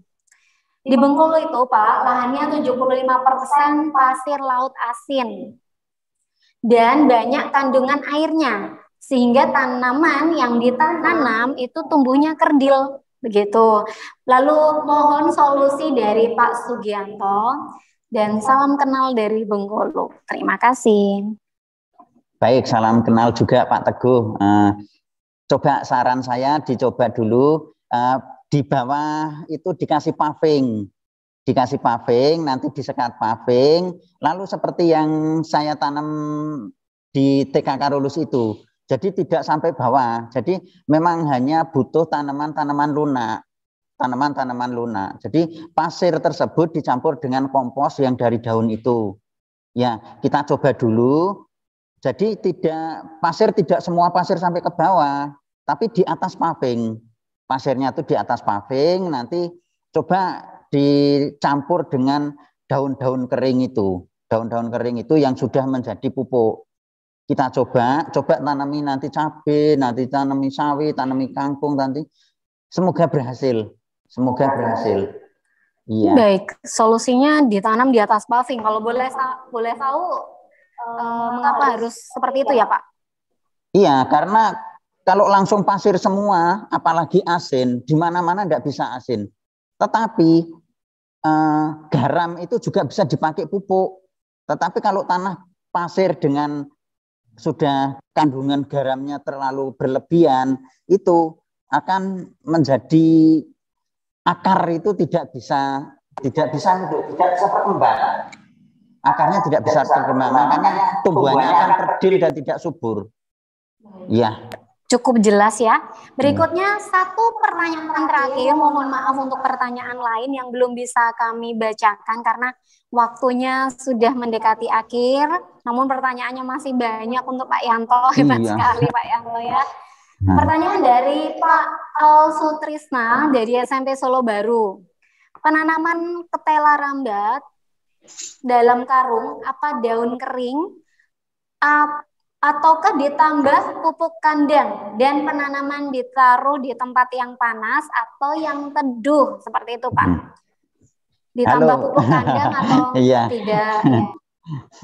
Baik, pertanyaannya Mas Tris ya, ini saudaranya Pak Sumari. Halo, selamat berjumpa dengan saya. Baik Mas, saya akan jawab dengan pengalaman saya yang saya tanam di glangsing itu, memang saya berusaha dengan daun-daun kering. Tetapi kalau dengan kohe atau kotoran hewan itu tadi akan lebih bagus. Cuma perlu tanah yang tidak terlalu keras di dalam glangsing. Bisa dicampuri pasir, bisa dicampuri, pokoknya tanahnya jangan sampai keras. Karena lahan di glangsing itu sangat sempit. Kalau keras nanti buahnya tidak bisa berkembang. Ya, jadi sebaiknya kalau mau ada kotoran hewan itu bisa dicampur dengan cacahan daun-daun itu akan lebih bagus. Iya. Terima kasih Pak untuk itu pertanyaan yang terakhir. Lalu ketika nanti masih ada pertanyaan dan memang masih ada pertanyaan sebenarnya, bisa langsung bertanya ke Facebook yang tadi sudah di-sharekan oleh Pak Yanto sendiri, dan Yanto sudah ada di chat juga ya, kolom komentar. Atau juga bisa menghubungi nomor HP, boleh atau tidak ini Pak? Boleh, silahkan ya. Jadi terkenal satu Indonesia, satu Nusantara, ya, Pak, siap ya. Dengan senang sekali, siap, ya. Dengan senang sekali. Iya, ya, boleh di-sharekan nomornya Pak, biar dibantu ketikan di chat. Berapa Pak? 081 330 671 297. Baik, terima kasih. Benar-benar kalau memang kita punya sesuatu lalu dibagikan, itu rasanya kebahagiaan jauh lebih besar ya Pak ya, ketika kita bisa berbagi. Memang hari ini bukan berarti kami atau Pak Yanto sendiri mau menggurui. Saya rasa juga tadi Pak Yanto sebagai manusia mengakui bahwa sempat gagal dan bahkan masih ada yang belum berhasil sampai saat ini. Oleh karena itu mungkin bisa saling berbagi. Saya rasa kalau semua PP di satu Tarakanita ini bisa bersatu dan seirama, rasanya sudah tidak bisa istilahnya kita tidak terkalahkan gitu ya, Tarakanita semakin maju. Terima kasih untuk semua sharingnya Pak Yanto hari ini. Teman-teman peserta HSPP, ternyata antusiasme peserta HSPP hari ini pantas untuk diacungi jempol, luar biasa. Semoga memang apa yang kita terima hari ini bisa langsung kita praktekkan di lapangan kita masing-masing, terutama unit karya kita, Yayasan Tarakanita. Untuk berikutnya, mari kita mendengarkan kesimpulan dan peneguhan yang langsung dibawakan oleh Ibu Paula Ruliati Puji Lestari, selaku Kepala Biro Umum sekaligus Ketua Tim KPKC Nasional, agar lebih menguatkan kita dalam kegiatan hari ini. Kepada Ibu Ruli kami persilahkan. Terima kasih Bu Sinta. Jelas ya suara saya? Baik. Suster Ibu Bapak, selamat pagi. Luar biasa ya. Saya tidak bergeser dari tempat duduk saya, walaupun saya sebenarnya kepingin ke toilet tadi. Karena apa? Karena menarik. Saya tidak ingin kehilangan satu detik pun apa yang disampaikan Pak Yanto, karena menginspirasi sekali, dan itu tidak teori, tetapi sudah sungguh-sungguh dilaksanakan oleh Pak Yanto. Saya mempunyai beberapa poin yang saya bisa ambil dari Pak Yanto ini. Jadi Pak Yanto itu sungguh melakukan karya nyata. Jadi hal-hal yang dianggap tidak mungkin menjadi mungkin. Karena itu paving yang kita pikir apa sih bisa ditanami apa, tapi ada ide. Ya, memang tidak untuk tanaman-tanaman produktif yang besar, ya, tetapi untuk yang tanaman lunak. Yang kedua juga ada keinginan untuk mencoba dan berupaya. Jadi tidak berhenti di ide. lalu diupayakan untuk dicoba. Tadi kan gagal, dicoba lagi, lalu akhirnya menemukan yang pas itu yang seperti apa. Kemudian juga melakukan perubahan, jadi melakukan kebaruan. Nah, ini di rencana strategis antara Kanita ini pas ini, bahwa memang kita membutuhkan kebaruan dalam banyak hal. Nah, dalam hal ini Pak Yanto membuat satu perubahan kebaruan terkait dengan lingkungan sekitar di sekolah. Ya, yang dimulai dari hal yang sederhana, kecil, tidak usah yang sangat luar biasa, dari yang kecil sederhana, tetapi rupanya berdampak sangat besar karena lingkungannya menjadi hijau, asri, gitu ya. Lalu nanti bisa menjadi sumber pembelajaran bagi peserta didik, dan pasti juga berdampak ini ketika ada PPDB, penerimaan peserta didik baru, karena lingkungannya sangat menarik. Siapa sih orang tua yang nggak senang ketika melihat sekolahnya hijau, asri, nyaman, gitu ya. Nah, kemudian juga ini sudah 7 tahun ya, tidak menganggarkan pupuk media tanam. Ini luar biasa sekali. Jadi dampaknya tadi Pak Yanto sudah ikut serta untuk bagaimana melakukan efisiensi terhadap biaya yang dikeluarkan di KBTK Carolus Sin Carolus Surabaya. Jadi ini sungguh luar biasa ya, ikut serta ke sana. Juga Pak Yanto tidak menyanyiakan waktu. Jadi ketika WFH, ngapain ya, saya nggak ngerti nih berbuat apa. Tetapi dari niat baik itu, yang dedikasi yang tinggi, Pak Yanto melakukan banyak hal. Apa? Tadi saya satu garis bawahi Pak Yanto. Apa yang bisa dikerjakan hari ini? Jadi selalu ada hal yang karya nyata yang dilakukan hari ini. Jadi apa yang harus saya kerjakan dan ada hasilnya hari ini. Itu menjadi inspirasi Pak Yanto. Lalu juga mempunyai semangat belajar yang tinggi. Jadi belajar dari YouTube gitu ya, kemudian riset kecil dari YouTube dicoba. Dicoba ini kok gagal, ini gagal. Wah, kalau gitu saya tidak 100% dong percaya di YouTube saat pada materi tersebut ya. Lalu dicoba dengan belajar lagi. Nah, banyak inspirasi yang sudah disampaikan Pak Yanto. Seringkali saya mendengar ini, Suster Ibu Bapak, pernyataan yang, wah itu mungkin Pak Yanto karena tangannya dingin. Kalau saya ini tangannya panas. Saya seringkali mendengar itu kalau saya sering bicara soal tanaman. Wah, aku raiso gagal terus karena tangan saya panas. Apakah benar ada tangan panas dan ada tangan dingin gitu ya? Apa harus saya saat diletakkan di freezer dulu ya tangannya supaya dingin ya? Artinya menurut saya tidak ada tangan panas, tidak ada tangan dingin. Tetapi ada niat baik saja untuk mencoba. Jadi inspirasi sekali perjalanan Pak Yanto sudah disampaikan kepada kita. Tidak simsalabim lalu menjadi sukses, tetapi bahwa kesabaran dan upaya terus-menerus untuk belajar akhirnya berhasil. Lalu juga Pak Yanto ini aktif di berbagai komunitas. Nah, ini juga menjadi inspirasi dan pembelajaran kita. Jadi bagaimana ya membagi waktunya ya? Saya juga sering punya pengalaman rekan-rekan PP, tidak semua, seringkali ketika diberikan tambahan satu tugas saja, itu sering sudah merasa mengeluh, merasa berat, wah niki saya sudah punya tugas ini itu. Saya lalu mencoba, wah ini Pak Yanto bisa menjadi teladan. Itu bagaimana tinggal kita memanage waktu dan dilakukan dengan senang hati. Apalagi kalau soal tanaman, wah ini mencerdaskan emosi kita juga ini. Dan memberikan kedamaian kalau kita sering bersentuhan dengan tanaman. Nah ini sungguh luar biasa, Pak Sugianto, Pak Yanto ini sudah langsung menghidupi nilai-nilai KPKC. Matur nuwun Pak Yanto bahwa apa yang disampaikan sungguh menginspirasi kita semua. Saya pribadi juga Pak, saya itu ya satu hal yang belum saya coba menanam anggur. Wah saya jadi kepengen ini Pak, menanam anggur ini. Kalau berbagai jenis sayuran saya sudah coba. Nah ini anggur tadi menarik sekali, sepertinya kok ya tidak sulit ya. Nah ini saya coba, semoga nanti saya juga berhasil. Saya belajar ya Pak, nanti saya juga akan sering menghubungi Pak Yanto ini, punya guru ini. Monggo Bu. Menanam anggur.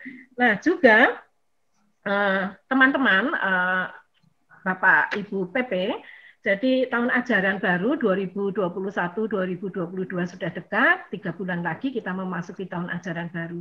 Dimungkinkan sudah mulai dengan pembelajaran tatap muka.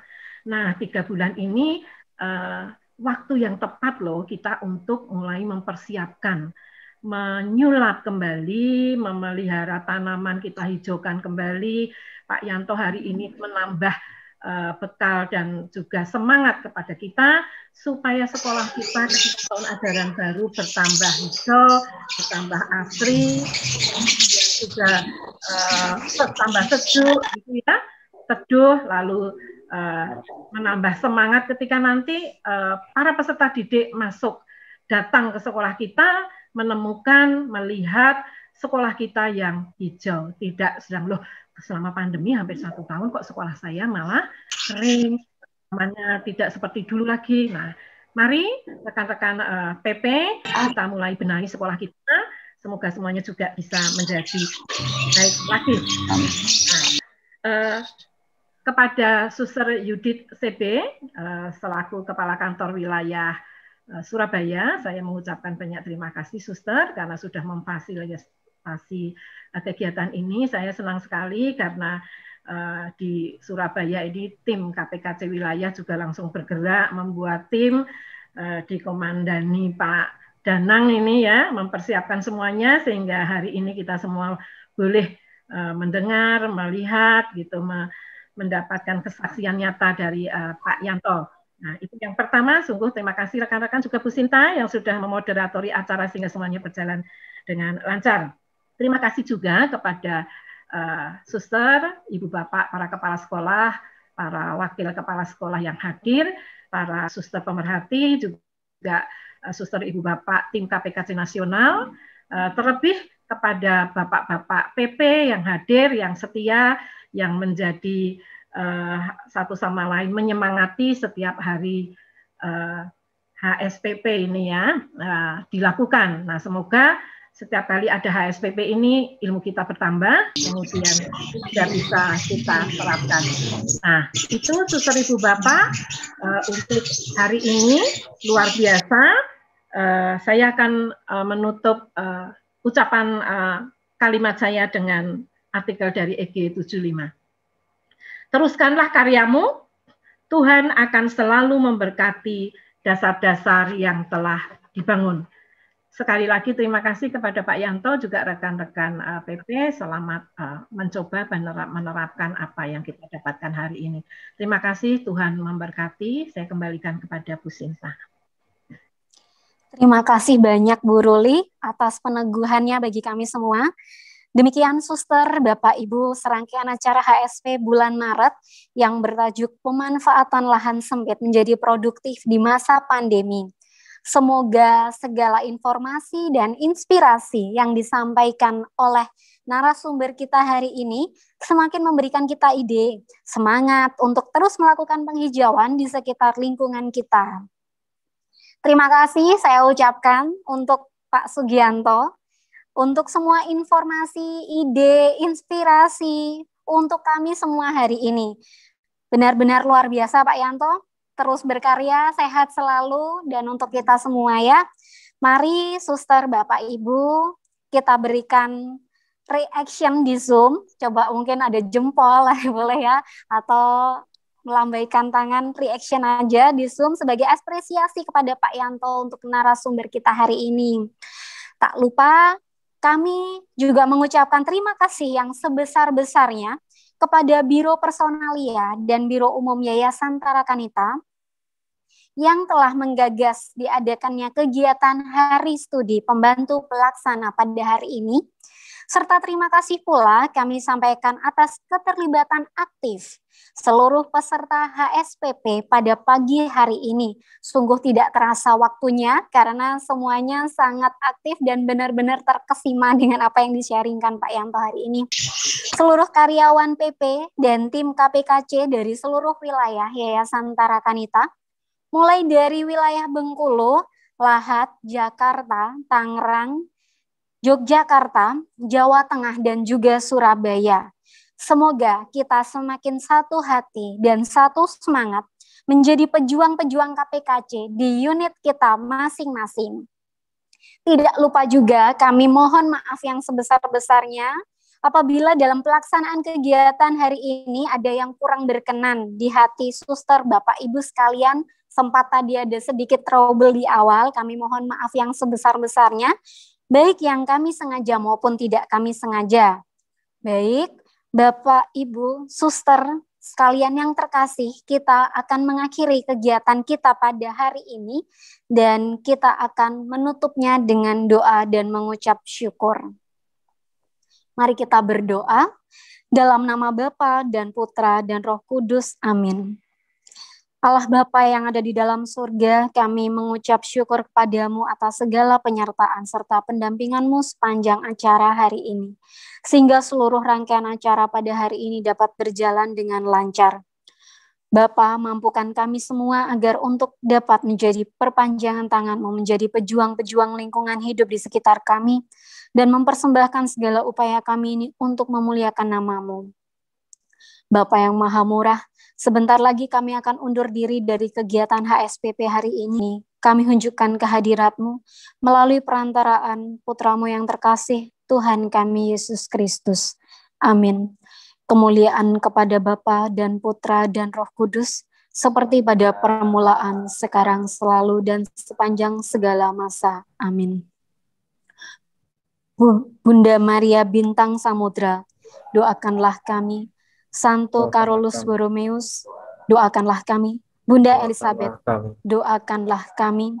Santo dan Santa pelindung kami masing-masing, doakanlah kami. Dalam nama Bapa dan Putra dan Roh Kudus. Amin. Baik, suster, Bapak, Ibu sekalian, rasanya ada yang kurang ketika tadi di awal kita menyerukan dengan salam tarikanita, lalu kita tutup dengan biasa saja. Jadi kita akan memekikan bersama salam kebanggaan kita dengan lantang. Mic-nya sekarang sudah mulai bisa dibuka. Kita bersiap ya, Pak Yanto yang keras. Jangan mau kalah sama yang ada di layar ini. Salam Tarakanita. Satu semangat. Semuanya.